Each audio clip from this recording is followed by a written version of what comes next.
Hello again, friends. We are going to read chapter 11 of Harry Potter and the Sorcerer's Stone, Quidditch. As they entered November, the weather turned very cold. The mountains around the school became icy gray, and the lake like chilled steel. Every morning the ground was covered in frost.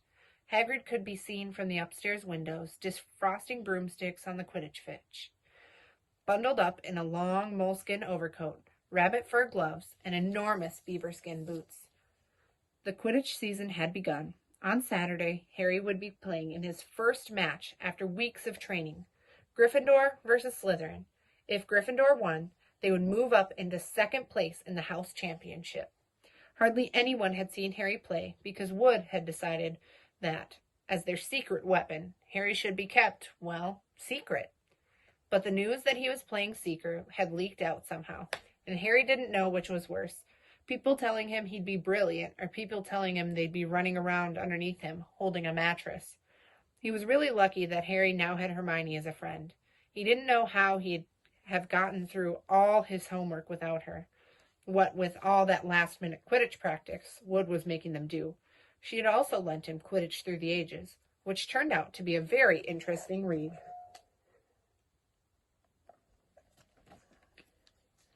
Harry learned that there were 700 ways of committing a Quidditch foul, and that all of them had happened during a World Cup match in 1473, that Seekers were usually the smallest and fastest players, and that most serious Quidditch accidents seemed to happen to them, that although people rarely died playing Quidditch, referees had been known to vanish and turn up 7 months later in the Sahara Desert. Hermione had become a bit more relaxed about breaking the rules, since Harry and Ron had saved her from the mountain troll, and she was much nicer for it. The day before Harry's first Quidditch match, the three of them were out in the freezing courtyard during break, and she had conjured them up a bright blue fire, which could be carried around in a jam jar. They were standing with their backs to it, getting warm, when Snape crossed the yard. Harry noticed at once that Snape was limping. Harry, Ron, and Hermione moved closer together to block the fire from view. They were sure it wouldn't be allowed. Unfortunately, something about their guilty faces caught Snape's eye. He limped over.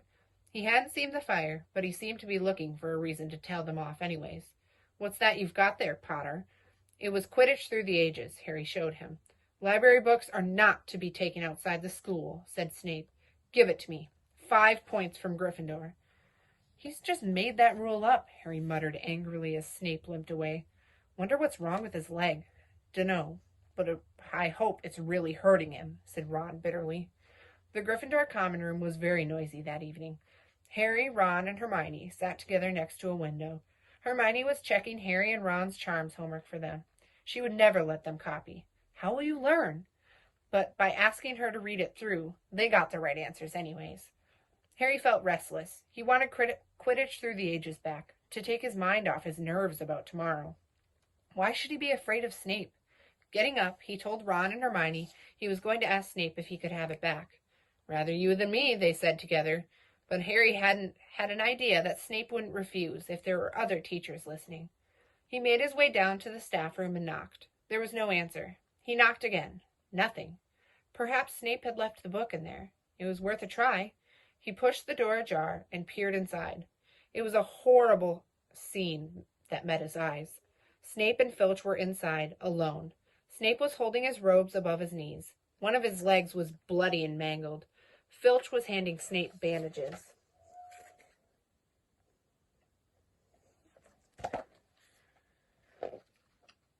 "Blasted thing," Snape was saying. "How are you supposed to keep your eyes on all 3 heads at once?" Harry tried to shut the door quietly, but... "Potter!" Snape's face was twisted with fury as he dropped his robes quickly to hide his leg. Harry gulped. "I just wondered if I could have my book back." "Get out! Out!" Harry left before Snape could take any more points from Gryffindor. He sprinted back upstairs. "Did you get it?" Ron asked as Harry joined them. "What's the matter?" In a low whisper, Harry told them what he'd seen. "You know what this means," he finished breathlessly. "He tried to get past that 3-headed dog at Halloween. That's where he was going when we saw him. He's after whatever it's guarding. And I'd bet my broomstick he let that troll in to create a diversion." Hermione's eyes were wide. "No, he wouldn't," she said.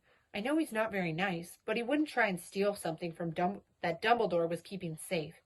Honestly, Hermione, you think all teachers are saints or something, snapped Ron. I'm with Harry. I wouldn't put anything past Snape. But what's he after? What's that dog guarding? Harry went to bed with his head buzzing with the same question.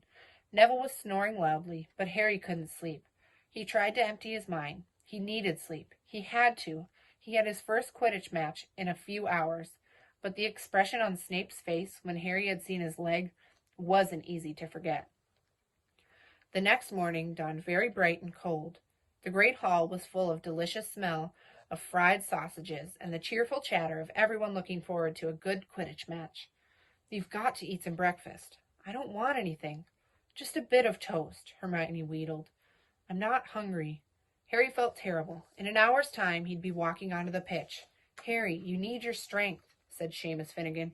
Seekers are always the ones who get nobbled by the other team. Thanks, Seamus, said Harry, watching Seamus pile ketchup on his sausages. By 11 o'clock, the whole school seemed to be out on the stands around the Quidditch pitch. Many students had binoculars.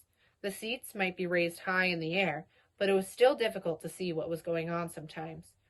Ron and Hermione joined Neville, Seamus, and Dean, the West Ham fan, up in the top row. As a surprise for Harry, they had painted a large banner on one of the sheets Scabbers had ruined. It said Potter for President, and Dean, who was good at drawing, had done a large Gryffindor lion underneath. Then Hermione had performed a tricky little charm so that the paint flashed different colors. Meanwhile, in the changing rooms, Harry and the rest of the team were changing into their scarlet Quidditch robes. Slytherin would be playing in green. Wood cleared his throat for silence. Okay, men, he said. And women, said Chaser Angela Johnson. And women, Wood agreed. This is it. The big one, said Fred Weasley. The one we've all been waiting for, said George. We know Oliver's speech by heart, Fred told Harry. We were in the team last year. Shut up, you two, said Wood. This is the best team Gryffindor's had in years. We're going to win. I know it. He glared at them all to say, as if to say, or else. Right, it's time. Good luck, all of you. Harry followed Fred and George out of the changing room, and hoping his knees weren't going to give away, walked onto the pitch to loud cheers. Madame Hooch was refereeing. She stood in the middle of the pitch, waiting for the two teams, her broom in her hand. Now, I want a nice fair game, all of you, she said. Once they were all gathered around her, Harry noticed that she seemed to be speaking particularly to the Slytherin captain, Marcus Flint, a fifth year. Harry thought Flint looked as if he had some troll blood in him. Out of the corner of his eye, he saw the fluttering banner high above, flashing Potter for President over the crowd. His heart skipped. He felt braver. Mount your brooms, please. Harry clambered onto his Nimbus 2000. Madame Hooch gave a loud blast on her silver whistle. 15 brooms rose up, high, high into the air. They were off, and the quaffle is taken immediately by Angelina Johnson of Gryffindor. What an excellent chaser that girl is, and rather attractive, too. Jordan! Sorry, Professor. The Weasley's friend, Lee Jordan, was doing the commentary for the match, closely watched by Professor McGonagall. And she's really belting along up there. A neat pass to Alicia Spinnet. A good find of Oliver Woods. Last year only a reserve. Back to Johnson. And no, Slytherin have taken the quaffle. Slytherin Captain Marcus Flint gains the quaffle. And off he goes. Flint flying like an eagle up there. He's going to Nope, stopped by an excellent move by Gryffindor keeper Wood. And Gryffindor to take the quaffle. That's Chaser Katie Bell of Gryffindor there. Nice dive around Flint. Off up the field. And ouch, that must have hurt. Hit in the back of the head by a bludger. Quaffle taken by Slytherin. That's Adrian Pusey speeding off towards the goalpost. But he's blocked by a second bludger, sent his way by Fred or George Weasley. Can't tell which. Nice play by the Gryffindor beater anyway. And Johnson back in possession of the quaffle. A clear field ahead, and off she goes. She's really flying. Dodges a speeding bludger, and the goalposts are ahead. Come on now, Angelina. Keeper Bletchley dives. Misses. Gryffindor score! Gryffindor cheers filled the cold air, with howls and moans from the Slytherins. Budge up there. Move along. Hagrid! Ron and Hermione squeezed together to give Hagrid enough space to join them. Been watching from me hut, said Hagrid, patting a large pair of binoculars around his neck. But it isn't the same as being in the crowd. No sight of the snitch yet, eh? Nope, said Ron. Harry hasn't had much to do yet. Kept out of trouble, though. That's something, said Hagrid, raising his binoculars and peering towards the skywards at the speck that was Harry. Way up above them, Harry was gliding over the game, squinting about for some sign of the snitch. This was part of his and Wood's game plan. Keep out of the way until you catch sight of the snitch, Wood had said. We don't want you attacked before you have to be. When Angelina had scored, Harry had done a couple of loop-the-loops to let out his feelings. Now he was back to staring around for the snitch.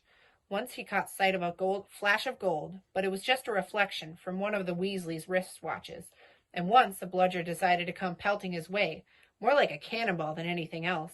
But Harry dodged it, and Fred Weasley came chasing after it. All right there, Harry, he had time to yell, as he beat the bludger furiously towards Marcus Flint. Slytherin in possession, Lee Jordan was saying. Chaser Pusey ducks 2 bludgers, 2 Weasleys, and Chaser Bell, and speeds towards the... Wait a minute. Was that the snitch? A murmur ran through the crowd as Adrian Pusey dropped the quaffle, too busy looking over his shoulder at the flash of gold that had passed his left ear. Harry saw it. In a great rush of excitement, he dived towards the streak of gold. Slytherin's seeker, Terence Higgs, had seen it, too. Neck and neck, they hurtled towards the snitch. All the chasers seemed to have forgotten that they were supposed to be doing, as they hung in mid-air to watch. Harry was faster than Higgs. He could see the little round ball, wings fluttering, darting up ahead. He put an extra spurt of speed. Wham! A roar of rage echoed from the Gryffindors below. Marcus Flint had blocked Harry on purpose, and Harry's broom spun off course, Harry holding on for dear life. Foul! Screamed the Gryffindors. Madam Hooch spoke angrily to Flint, and then ordered a free shot at the goalposts for Gryffindor. But in all the confusion, of course, the golden snitch had disappeared from sight again. Down in the stands, Dean Thomas was yelling, "Send him off, ref! Red card!" "This isn't football, Dean," Ron reminded him. "You can't send people off in Quidditch. And what's a red card?" But Hagrid was on Dean's side. They had to change the rules. Flint could have knocked Harry out of the air. Lee Jordan was finding it difficult not to take side. So, after that obvious and disgusting bit of cheating, Jordan, growled Professor McGonagall. I mean, after that open and revolting foul.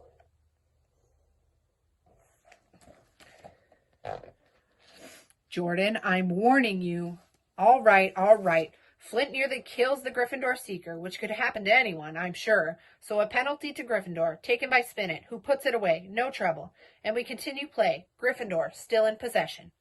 It was as if Harry dodged another bludger, which went spinning dangerously past his head, that it happened. His broom gave a sudden, frightening lurch. For a split second, he thought he was going to fall. He gripped the broom tightly with both his hands and knees. He'd never felt anything like that. It happened again. It was as though the broom was trying to buck him off. But Nimbus 2000s did not suddenly decide to buck their riders off. Harry tried to turn back towards the Gryffindor goalpost. He had half a mind to ask Wood to call time out, and then he realized that his broom was completely out of his control. He couldn't turn it. He couldn't direct it at all. It was zigzagging through the air, and every now and then making violent swishing movements, which almost unseated him. Lee was still commentating. Slytherin in possession. Flint with a quaffle. Passes Spinet. Passes Bell. Hit hard in the face by a bludger. Hope it broke his nose. Only joking, Professor. Slytherin score. Oh, no. The Slytherins were cheering. No one seemed to have noticed that Harry's broom was behaving strangely. It was carrying him slowly higher, away from the game, jerking and twitching as it went. "Dunno what Harry thinks he's doing," Hagrid mumbled. He stared through his binoculars. "If I didn't know better, I'd say he'd lost control of his broom. But he can't have." Suddenly, people were pointing up at Harry all over the stands. His broom had started to roll over and over, with him only just managing to hold on. Then the whole crowd gasped. Harry's broom had given a wild jerk, and Harry swung off it. He was now dangling from it, holding on with only one hand. "Did something happen to it when Flint blocked him?" Seamus whispered. "Can't have," Hagrid said, his voice shaking. "Can't nothing interfere with a broomstick, except powerful dark magic. No kid could do that to a Nimbus 2000. At those words, Hermione seized Hagrid's binoculars. But instead of looking up at Harry, she started frantically looking at the crowd. "What are you doing?" moaned Ron, gray-faced. "I knew it," Hermione gasped. "Snape, look!" Ron grabbed the binoculars. Snape was in the middle of the stands opposite them. He had his eyes fixed on Harry and was muttering nonstop under his breath. "He's doing something! Jinxing the broom," said Hermione. "What should we do?" "Leave it to me." Before Ron could say another word, Hermione had disappeared. Ron turned the binoculars back on Harry. His broom was vibrating so hard it was almost impossible for him to hang on much longer.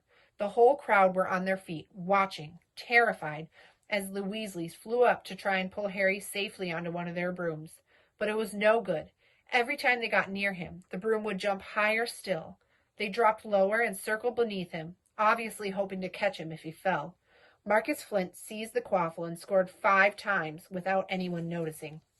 "Come on, Hermione," Ron muttered desperately. Hermione had fought her way across to the stand where Snape stood and was now racing along the row behind him. She didn't even stop to say sorry as she knocked Professor Quirrell headfirst into the row in front. Reaching Snape, she crouched down, pulled out her wand, and whispered a few well-chosen words. Bright blue flames shot from her wand onto the hem of Snape's robes.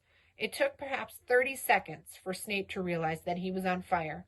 A sudden yelp told her she had done her job. Scooping the fire off of him into a little jar in her pocket, she scrambled back along the row. Snape would never know what had happened. It was enough.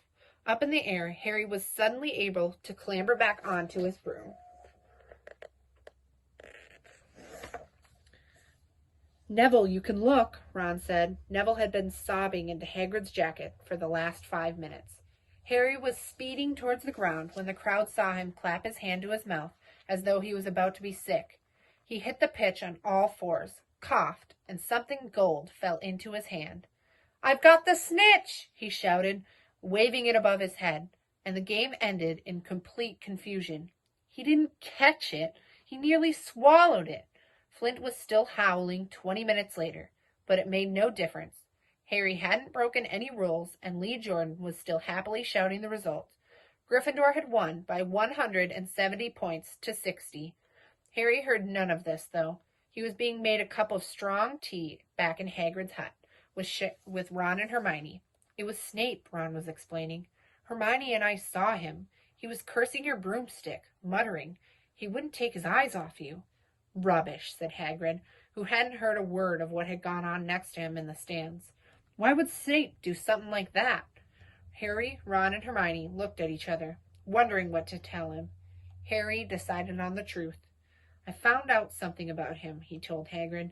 "He tried to get past that 3-headed dog at Halloween. It bit him. We think he was trying to steal whatever it's guarding."